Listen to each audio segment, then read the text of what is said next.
Hai, assalamualaikum warahmatullahi wabarakatuh. Bertemu lagi di channel YouTube sederhana saya ini.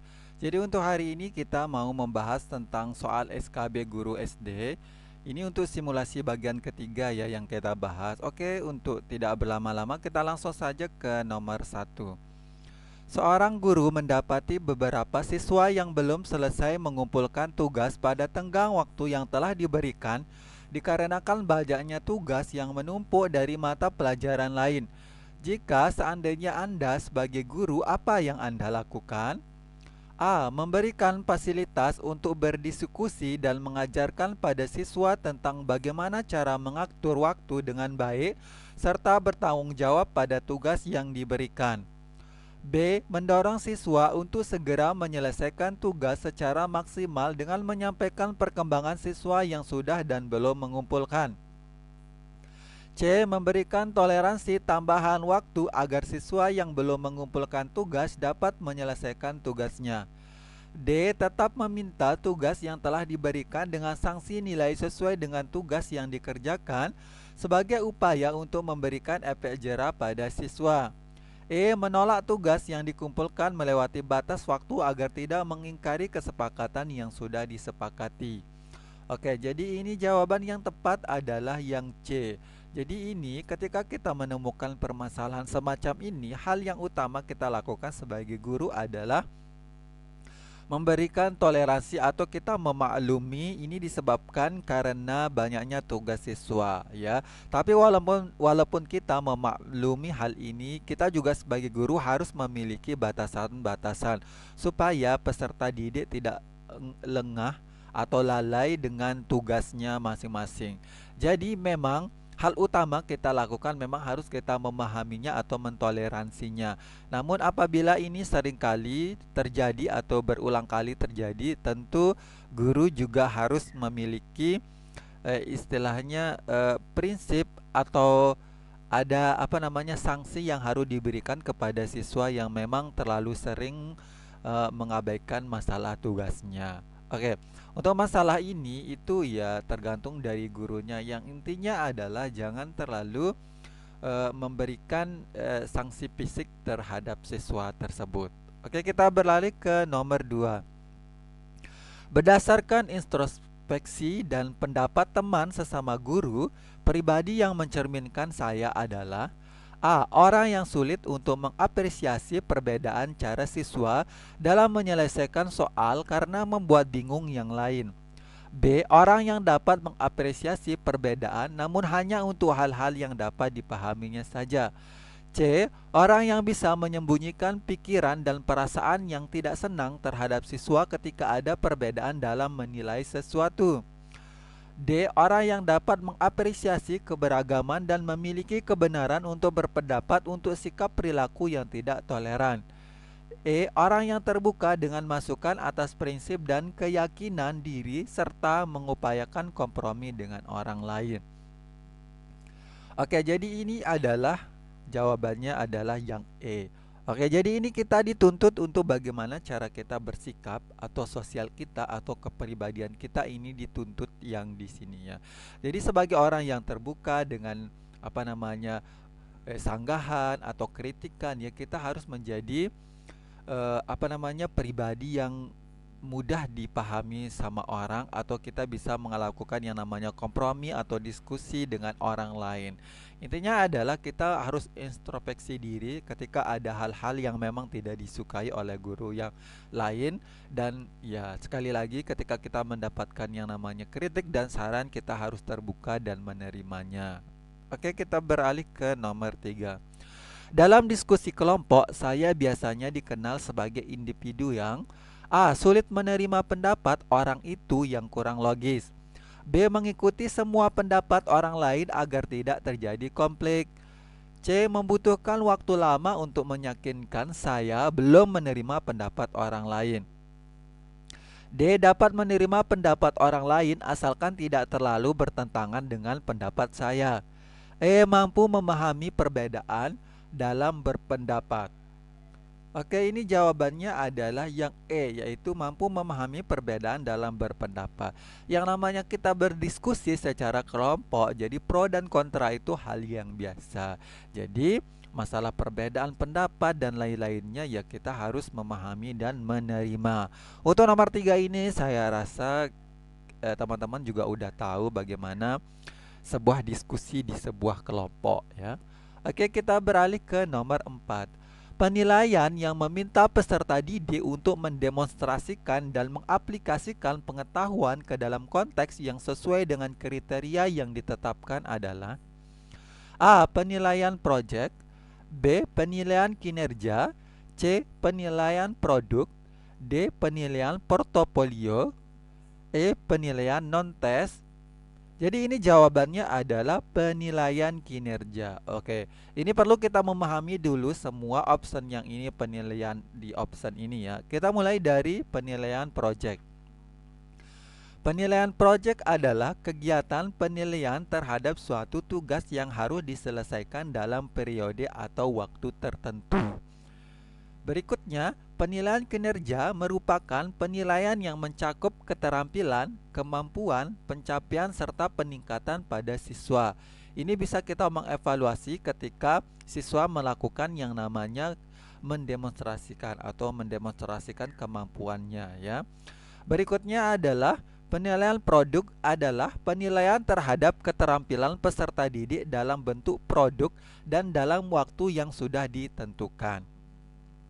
Berikutnya adalah penilaian portofolio adalah teknik penilaian yang dilakukan dengan cara menilai hasil karya peserta didik yang berupa kumpulan tugas karya dan beberapa lainnya. Yang berikutnya, penilaian non-tes adalah teknik penilaian yang digunakan tanpa menguji peserta namun menilai secara langsung. Oke, kita beralih ke nomor 5 ya. Penilaian yang dapat menilai kemampuan dan tingkat pengetahuan yang dimiliki peserta didik, sikap, serta kepribadiannya karena dilakukan secara langsung adalah salah satu kelebihan dari teknik penilaian. A. Tes tertulis, B. Tes lisan, C. Tes perbuatan, D. Wawancara, E. Portofolio. Jadi ini jawabannya adalah tes lisan. Oke, kenapa tes lisan? Ini kita harus memberikan pengertian dari option-option ini. Maksudnya kita memahami kira-kira penilaian tes tertulis itu seperti apa. Oke, kita beralih ke pengertiannya aja langsung. Tes tertulis adalah sekumpulan pertanyaan atau pernyataan yang direncanakan oleh guru guna memperoleh nilai dalam bentuk tulisan. Berikutnya adalah tes lisan. Tes lisan adalah tes yang dilaksanakan secara langsung antar guru dan peserta didik. Berikutnya adalah tes perbuatan. Tes perbuatan adalah tes yang disampaikan dalam bentuk tulis atau tertulis dan pelaksanaan tugasnya dinyatakan dengan perbuatan. Berikutnya adalah tes wawancara. Ini biasanya percakapan secara langsung antar guru dan peserta didik. Jadi untuk wawancara ini biasanya pertanyaannya itu langsung antar guru dan peserta didik ya. Yang intinya adalah semacam kita wawancara ya. Berikutnya adalah portofolio. Jadi portofolio ini adalah mengumpulkan hasil karya peserta didik. Jadi setiap tugas dari semua siswa atau tugas-tugas yang kita berikan kepada siswa kita berikan dan nanti hasil kumpulan dari tugas-tugas mereka itu yang akan kita nilai. Inilah yang dikatakan sebagai portofolio. Oke, kita beralih ke nomor 6. Profesional guru dalam meningkatkan kualitas proses pembelajaran sehingga guru dapat membantu peserta didik untuk belajar aktif, kreatif, inovatif, efektif, efisien, dan menyenangkan dilakukan dalam bentuk A. Menyusun RPP, B. Menyusun analisis kurikulum, C. Menyusun soal, D. Mengevaluasi pembelajaran, E. Merancang media belajar. Oke, jadi yang ini jawabannya adalah yang A, yaitu menyusun RPP. Kenapa sih menyusun RPP? Jadi, pada saat kita menyusun RPP atau guru menyusun RPP, jadi banyak hal yang perlu kita siapkan, mulai dari strategi, teknik, model, atau metode yang kita gunakan belajar itu semuanya harus kita rangkum di dalam RPP. Jadi semacam ini ya. ketika kita menemukan kondisi kelas yang seperti ini, otomatis kita memerlukan yang namanya strategi atau teknik atau metode atau model pembelajaran supaya bisa mengaktifkan atau meningkatkan daya pengetahuan atau keterampilan semua peserta didik. Jadi makanya biasanya apabila strategi atau teknik atau metode atau model ini yang kita tidak bisa pakai untuk kelas yang ini, maka kita akan mencari istilahnya strategi, teknik atau model atau metode pembelajaran yang lain. Nah, disinilah kesempatannya kita untuk mengubahnya. Di mana yaitu ketika kita mau menyusun yang namanya RPP. Oke, kita beralih ke nomor 7. Perhatikan kutipan teks berikut. 1. Banyak orang yang tak menyadari saat tubuhnya mengalami dehidrasi. 2. Apalagi dalam kondisi sehat, sering kita tak sadar ketika tubuh mulai kekurangan cairan. 3. Begitupun saat berolahraga, masih banyak orang yang meremehkan pentingnya asupan cairan untuk mengembalikan cairan tubuh yang hilang. 4. Jika tak segera diatasi, dehidrasi dapat membahayakan tubuh, bahkan hingga menyebabkan kematian. 5. Sungguh menyeramkan, bukan? Kalimat utama teks tersebut terdapat pada kalimat nomor A1, B2, C3, D4, E5. Jadi ini jawabannya adalah yang D ya. Jadi kalimat utama adalah kalimat yang berisi ide pokok utama untuk mengembangkan paragraf. Jadi ini yang tepat untuk kalimat utamanya itu berada di angka 4 atau di nomor 4. Yaitu jika tak segera diatasi, dehidrasi dapat membahayakan tubuh bahkan hingga menyebabkan kematian. Ya, jadi nomor 7 ini kalimat utamanya adalah berada di nomor 4. Oke, kita beralih ke nomor 8. Bacalah petunjuk cara membuat jamu jerawat ya. Ini resep jamu bisa Anda buat sendiri di rumah untuk mengobati jerawat. 1. Siapkan bahan temulawak sebanyak 2 kali dan berikutnya. Yang 2. Campur temulawak, kencur asam dan berikutnya. 3. Kemudian kupas kulit temulawak dan kencur. Yang 4. Aduk perlahan. Yang 5. Jika sudah mendidih, tiriskan. 6. Jamu siap dihidangkan. Susunan teks prosedur yang padu cara membuat jamu temulawak untuk menghilangkan jerawat adalah A. 6, 3, 1, 4, 5, dan 2, B. 1, 2, 3, 4, 5, dan 6, C. 1, 3, 2, 4, 5, dan 6, D. 2, 5, 3, 2, 4, dan 6, E. 5, 6, 3, 2, 1, dan 4. Jadi ini jawabannya adalah yang C. Jadi istilahnya adalah ini kita tinggal menyusunnya secara supaya dia menjadi padu, istilahnya menjadi petunjuk yang memang langkah-langkahnya itu dimulai dari awal dan akhir. Jadi yang tepat ya. Jadi ini sudah sepertinya teman-teman juga udah paham bagaimana cara menyusun kalimat yang padu atau langkah-langkah yang padu supaya mereka tersusun rapi dan bisa kita pahami. Kita beralih ke nomor 9. 1. Seorang manajer harus mengetahui pentingnya manajemen kinerja. 2. Bagian terpenting dalam manajemen kinerja adalah perencanaan. 3. Sikap pertama yang harus dilakukan dalam manajemen kinerja adalah menetapkan tujuan atau sasaran. 4. Bentuk paling umum manajemen kinerja ini adalah produktivitas sumber daya manusia.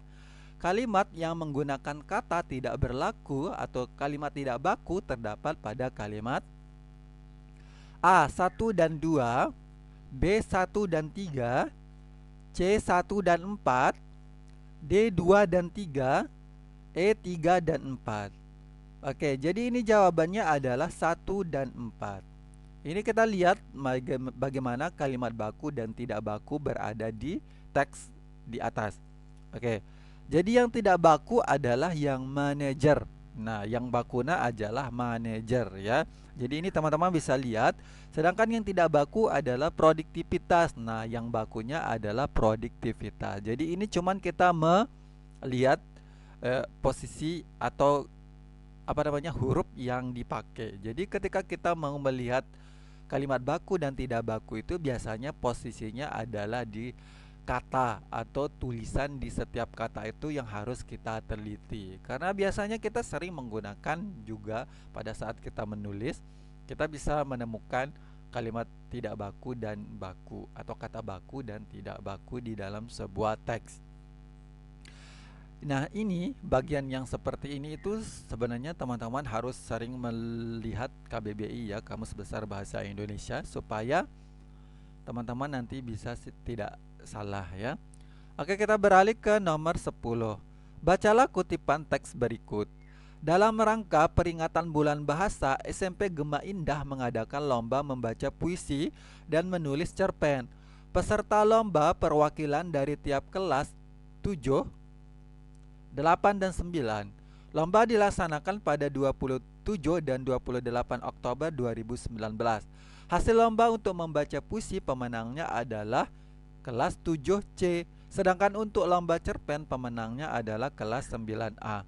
Tentukan ide pokok dalam teks tersebut adalah: A. Peringatan Bulan Bahasa di SMP Gema Indah. B. Lomba puisi dan menulis cerpen. C. Lomba dilaksanakan pada tanggal 27 dan 28 Oktober 2019. D. Hasil lomba. E. Kelas 7C dan kelas 9A pemenangnya. Jadi ini jawabannya adalah yang A, yaitu peringatan Bulan Bahasa di SMP Gema Indah. Saya rasa untuk ide pokok ini adalah kalimat utama atau ide pokok ini bisa dijadikan sebagai pengembangan di sebuah paragraf atau di teks. Jadi kalau masalah yang ini itu insya Allah teman-teman bisa ya. Intinya tinggal mengamati, biasanya terdapat di bagian paragraf pertama, dan biasanya kalau ide pokok itu adanya di paragraf pertama dan biasanya di bagian akhir ya. Atau bisa juga ada di tengah-tengah. Jadi tergantung nanti teman-teman bisa memahami bacaan teks tersebut. Oke, kita beralih ke nomor 11. Ini kita beralih ke matematika ya. Diketahui bilangan 0,74, kemudian 60%, 0,9, dan 4/5. Jadi susunannya 1, 2, 3, 4 ini 60% lebih besar daripada 0,9. Nomor 2, 4/5 lebih kecil daripada 0,74. Yang 3, 0,9 ini lebih besar daripada 0,74. Yang 4, 60% lebih kecil daripada 4/5. Di antara pernyataan di atas yang benar adalah 1 dan 2, yang A ya, B 2 dan 3, C 3 dan 4, D 1 dan 4, E 2 dan 4. Jadi ini jawabannya adalah yang C. Nah, untuk soal semacam ini perlu kita mengubah ya. Jadi nanti tergantung teman-teman mau mengubahnya dalam bentuk apa. Jadi supaya lebih gampang sih kita mengubahnya dalam bentuk pecahan saja ya.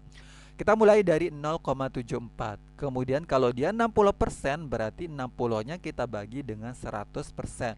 Maka hasilnya adalah 0,6 atau kita anggap 0,60. Berikutnya adalah 0,9. Nah, sekarang kita beralih ke 4/5. Nah, 4/5 ini tinggal kita bagi aja. 4 dibagi 5, maka hasilnya adalah 0,8. Kita anggap sebagai 0,80. Nah, kalau udah kita ubah seperti ini, tinggal kita mencocokkan benar apa endaknya ya.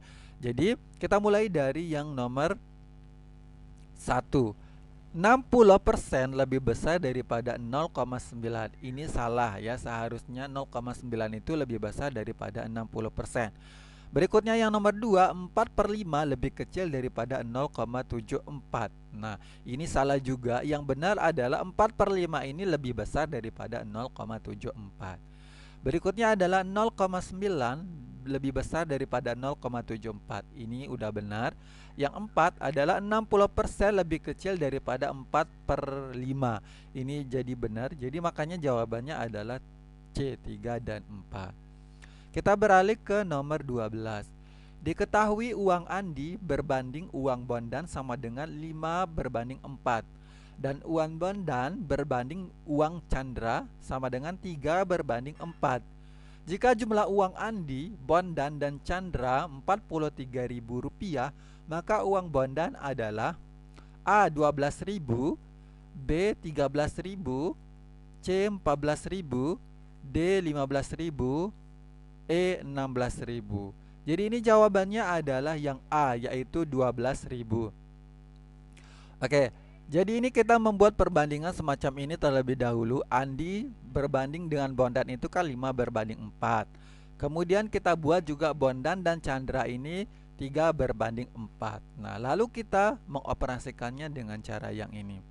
Langkah yang pertama adalah Andi ini kita kalikan dia dengan Bondan. Berarti ini 5 kita kalikan 3 sama dengan 15.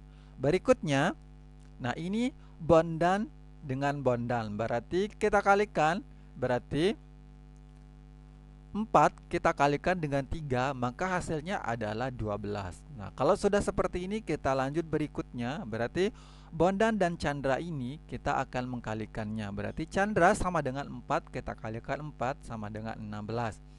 Nah, berikutnya ini sama juga Bondan, tetap kita kalikan dengan Bondan, maka hasilnya adalah 3 dikalikan 4 sama dengan 12. Nah, ini cara kita menemukan perbandingannya secara utuh atau keseluruhannya. Maka ketika kita sudah mencarinya semacam itu, maka kita akan memperoleh yang namanya perbandingannya. Berarti Andi berbanding Bondan perbandingan dengan Chandra. Nah, karena Andi itu perbandingannya 15, kita langsung taruh 15, Bondannya 12, karena di sisi Andi dengan sisi Chandranya Bondan ini adalah 12, maka Bondan perbandingannya adalah 12. Nah, Chandra kita perbandingannya kita dapatkan adalah 16. Nah, setiap perbandingan yang ini tinggal kita menjumlahkannya saja. Berarti 15 kita tambah dengan 12, kita tambah dengan 16, maka hasilnya adalah 43. Nah, kalau kita sudah menemukan ini, maka kita akan mencari uangnya si Bondan. Nah, cara mencarinya Bondan adalah perbandingannya Bondan kita bagikan dengan jumlah perbandingannya. Jadi 12 kita bagi dengan 43 atau 12/43. Kita kalikan dengan jumlah uang secara keseluruhan, yaitu 43.000. Nah, tinggal kita mencoret saja 43 dibagi dengan 43.000 kita bagi dengan 43, hasilnya 1.000. Maka 12-nya kita kalikan dengan 1.000, maka hasilnya adalah 12.000. Oke, next, berikutnya kita ke nomor 13. Sebuah mobil menempuh jarak dari kota A ke kota B dalam waktu 1,2 jam dengan kecepatan 80 km per jam. Agar jarak tersebut dapat ditempuh dalam waktu 60 menit, kecepatan mobil yang harus dicapai adalah A. 62 km per jam, B. 66 km per jam, C. 72 km per jam, D. 82 km per jam, E. 96 km per jam. Oke, ini jawabannya adalah yang E, 96 km per jam. Tinggal kita mengidentifikasi semacam ini dulu, waktu dan kecepatan. Jadi waktu yang pertama adalah 1,2 dengan kecepatannya adalah 80. Nah, sedangkan di sini waktunya 60 menit. Nah, 60 menit ini kita ubah ke dalam bentuk 1 jam. Jadi satunya nanti waktunya 1 jam, kecepatannya adalah X, karena ini yang kita mau cari. Oke, kita langsung saja. Ini caranya sangat gampang, tinggal kita mengkalikannya dengan di depannya saja atau yang sejajar. Berarti kita karena X yang kita mau cari, jadi ini aja kita langsung taruh di sebelah kirinya ya. Jadi 1 kita kalikan X maka sama 1X. Nah, berikutnya 1,2 kita kalikan dengan 80, maka 96 dibagi dengan 1, hasilnya adalah 96. Oke, kita beralih ke nomor 14. Perhatikan gambar berikut. Jika panjang AD sama dengan 12 cm, berikutnya BD sama dengan 13 cm, dan CD sama dengan 20 cm, maka panjang BC adalah A 9 cm, B 10 cm, C 11 cm, D 12 cm, E 15 cm. Jadi ini jawabannya adalah yang C, yaitu 11 cm. Jadi ini segitiganya ini bersusun ya. Jadi hal yang utama kita lakukan adalah kita menggunakan yang namanya rumus Pythagoras. Oke. Jadi yang pertama kita cari adalah yang AB-nya dulu ya, atau boleh AC-nya kita cari dulu juga boleh, tapi di sini saya mau mendahulukan, kita mau mencari AB-nya aja dulu ya. Jadi ini kita susun. Yang pertama adalah kita pakai yang BD-nya dulu. BD-nya adalah 13, kita pangkatkan 2 sama dengan AB pangkat 2 ditambah dengan, ya ini kita tambah dengan AD. AD itu 12, kita pangkatkan 2. Nah, ini tinggal kita memindahkan posisi. Jadi ini tidak saya jelaskan karena teman-teman udah tahu juga bagaimana cara kita menggunakan rumus Pitagoras ya. AB kuadrat sama dengan 13 kuadrat dikurangi dengan 12 kuadrat. Nah, 13 kuadrat sama dengan 169. Ini dikurangi dengan 12 kuadrat, itu hasilnya adalah 144. Maka 169 dikurangi 144 adalah 25. Nah, karena ini kuadrat, maka kita akarkan, AB-nya kita akarkan. Maka akar 25 hasilnya adalah 5. Jadi AB-nya kita udah temukan adalah 5. Berikutnya kita mau mencari AC-nya. Oke. Di sini CD-nya sama dengan 20. Kita pangkatkan 2. 20 kuadrat sama dengan AC kuadrat ditambah dengan AD ya. AD-nya adalah 12 kuadrat. Nah, ini sama dengan yang tadi. Untuk mencari AB, ini tinggal kita mengubah posisinya saja ya. AC kuadrat sama dengan 20 kuadrat dikurangi dengan 12 kuadrat.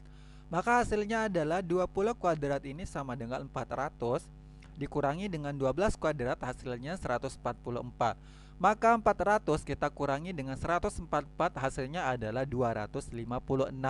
Akar 256 adalah 16. Oke. Karena yang ditanya adalah BC, maka panjang BC ini sama dengan AC kita kurangkan dengan AB. Maka hasilnya adalah 16, kita kurangkan dengan 5, maka hasilnya adalah 11. Oke, kita beralih ke nomor 15. Dari pipa besi yang panjangnya 1,5 meter akan dibuat kerangka berbentuk balok berukuran 6 cm dikalikan dengan 8 cm dikalikan dengan 12 cm. Sisa pipa besi yang tidak terpakai adalah A 10 cm, B 70 cm, C 50 cm, D 46 cm, E 20 cm. Oke, ini jawabannya adalah yang D, yaitu 46 cm. Oke, jadi hal yang kita tahu adalah untuk rumus panjang sebuah kerangka balok adalah 4 kita kalikan dengan panjang ditambah lebar ditambah dengan tinggi. Oke, maka kita mengidentifikasinya, panjangnya adalah 12, kemudian lebarnya 8 dan tingginya 6. Maka ini tinggal kita memasukkan ke rumusnya saja. Berarti panjang kerangka balok sama dengan 4 kita kalikan dengan 12 ditambah 8 ditambah 6. 12 tambah 8 tambah 6 ini hasilnya adalah 26.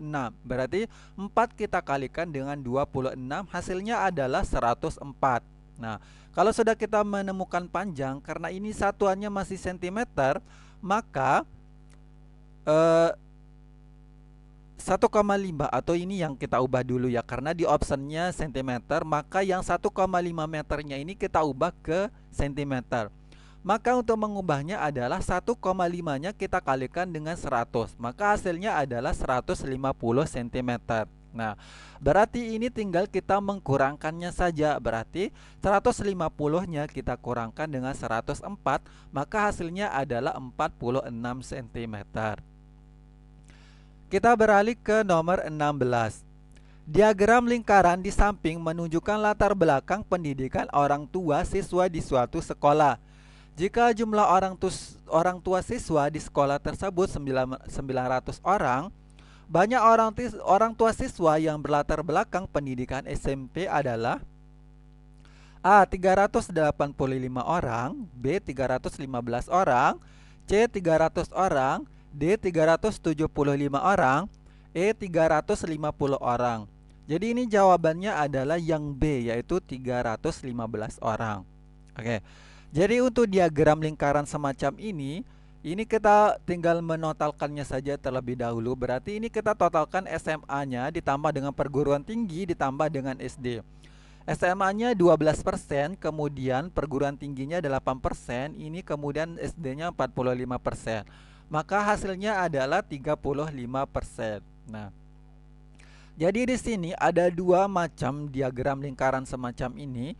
Hal yang pertama adalah kalau penotalannya semacam yang ini, itu berarti dia menggunakan adalah 100% ya. Tapi ada juga lingkaran juga, diagram lingkaran juga menggunakan, kalau tidak salah dia menggunakan sudutnya 360 derajat ya. Jadi ini tergantung bagaimana besaran persen yang dipakai. Jadi teman-teman juga harus bisa. Nah, karena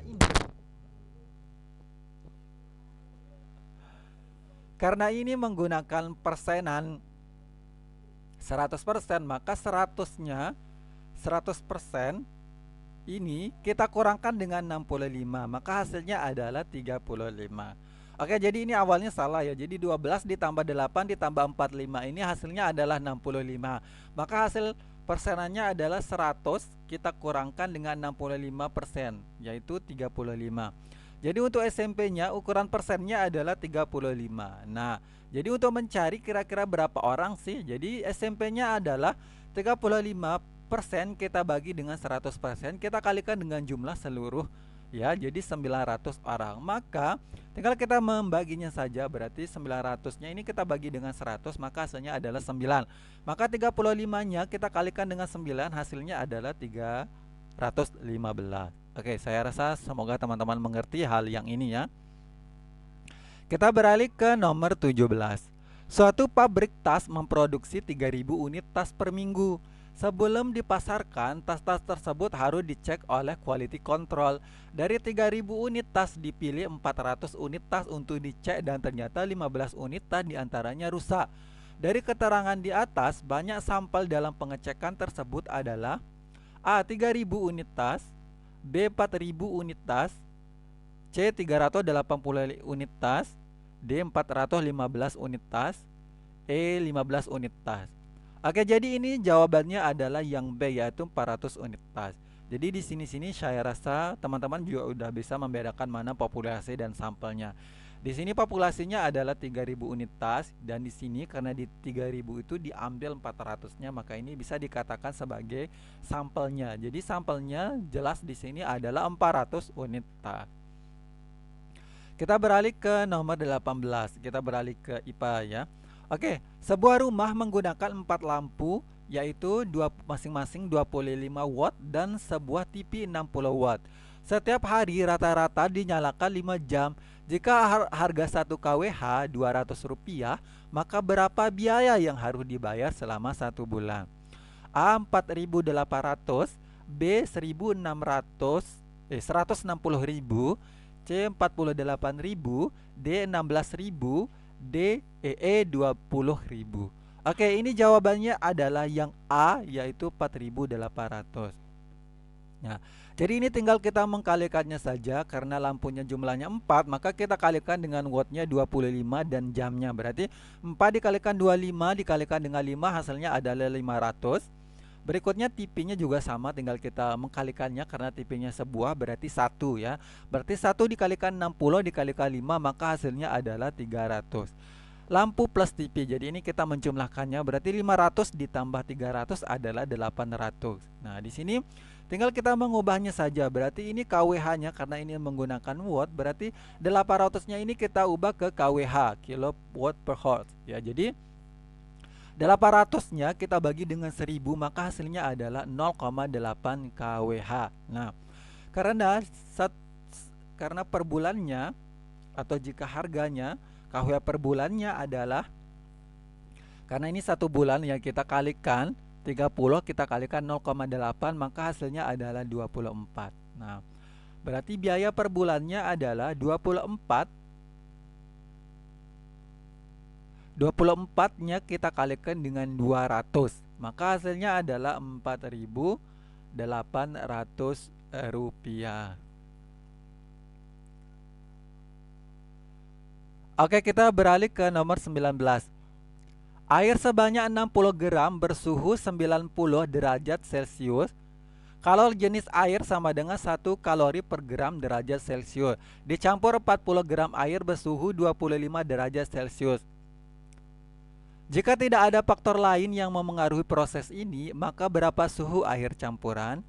A. 23 derajat Celcius, B. 46 derajat Celcius, C. 50 derajat Celcius, D. 64 derajat Celcius, E. 77 derajat Celcius. Jadi ini jawabannya adalah yang D.